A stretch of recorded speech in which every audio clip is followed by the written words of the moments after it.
Bismillahirrahmanirrahim. Assalamualaikum warahmatullahi wabarakatuh. Alhamdulillahi rabbil alamin. Assalatu wassalamu ala asyrafil anbiya'i wal mursalin wa ala alihi wa sahbihi ajma'in.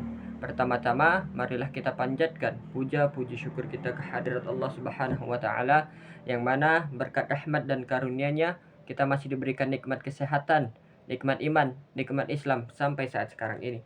Salawat berangkaikan salam tidak lupa pula kita hadiahkan kepada junjungan kita Nabi besar Muhammad sallallahu alaihi wasallam. Semoga kita mendapatkan syafaat beliau di yaumil akhir kelak. Amin amin ya rabbal alamin. Sebelumnya izin memperkenalkan diri terlebih dahulu. Perkenalkan, nama saya Hafiz Aril Nurdin dengan NIM 0104241009. Saya mahasiswa Universitas Islam Negeri Sumatera Utara, Fakultas Dakwah dan Komunikasi, Prodi Manajemen Dakwah. Tujuan saya membuat video ini adalah untuk memenuhi tugas mata kuliah Leadership yang diampu oleh Bapak dosen Wildan Ansori Hasibuan. Baiklah, saya akan menjelaskan mengenai pengertian teori kontingensi. Jadi, teori kontingensi adalah teori yang mengatakan bahwa gaya kepemimpinan yang efektif tergantung pada situasi atau kondisi yang sedang terjadi. Maksudnya adalah ketika seorang pemimpin sedang menghadapi problem atau masalah, dia tidak boleh langsung mengambil keputusan. Dia harus melihat dulu situasi atau kondisi yang sedang terjadi.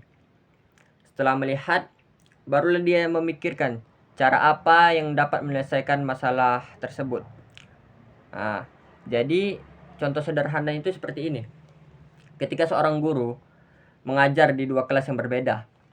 Di kelas A, murid-muridnya itu baik, tidak ribut, dan rajin belajar, rajin berdiskusi. Jadi pada kelas ini, seorang guru itu menerapkan kepemimpinan demokratis, yaitu mempersilahkan semua murid untuk berpendapat dan berdiskusi bersama. Sedangkan di kelas yang B, murid-muridnya itu susah diatur, ribut, dan tidak mau belajar. Jadi pada kelas yang ini, seorang guru tersebut menerapkan teori otoriter, yaitu dengan aturan yang tegas, agar pelajaran bisa berjalan dengan lancar.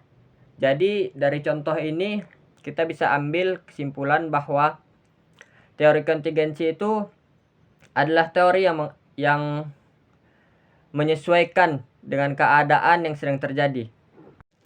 Selanjutnya adalah manfaat teori kontingensi. Yang pertama itu membantu menyesuaikan cara memimpin. Jadi teori ini membuat kita sadar bahwa cara memimpin itu harus disesuaikan dengan keadaan. Misalnya nih, ketika kita menghadapi tim yang sudah berpengalaman, tentu kita berbeda caranya dengan menghadapi tim yang baru berkembang.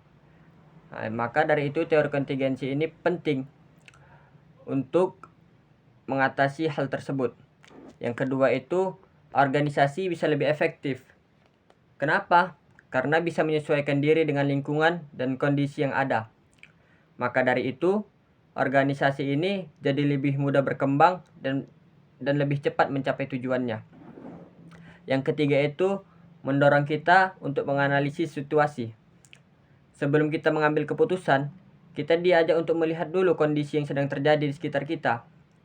Seperti apa, siapa saja yang terlibat, dan apa masalahnya. Maka dari itu, hal ini mendorong kita untuk lebih dalam menganalisis gitu. Yang keempat itu menghindari pendekatan yang kaku.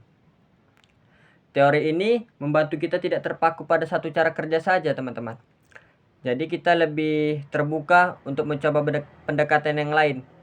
Mungkin lebih cocok dengan kondisi tertentu gitu kan. Dengan pokoknya dia tidak terpaku pada satu cara sajalah. Dia bisa dengan cara-cara yang lain yang lebih efektif gitu. Yang kelima itu lebih bijak dalam mengambil keputusan. Kenapa? Karena sebelum mengambil keputusan dia mempertimbangkan dulu berbagai faktor gitu. Jadi setelah mempertimbangkan semua itu, barulah dia mengambil keputusan. Maka dengan itu keputusan yang diambil itu lebih efektif gitu. Mungkin Ini saja yang bisa saya sampaikan. Lebih dan kurang saya mohon maaf. Akhirul kalam billahi taufiq wal hidayah. Wassalamualaikum warahmatullahi wabarakatuh.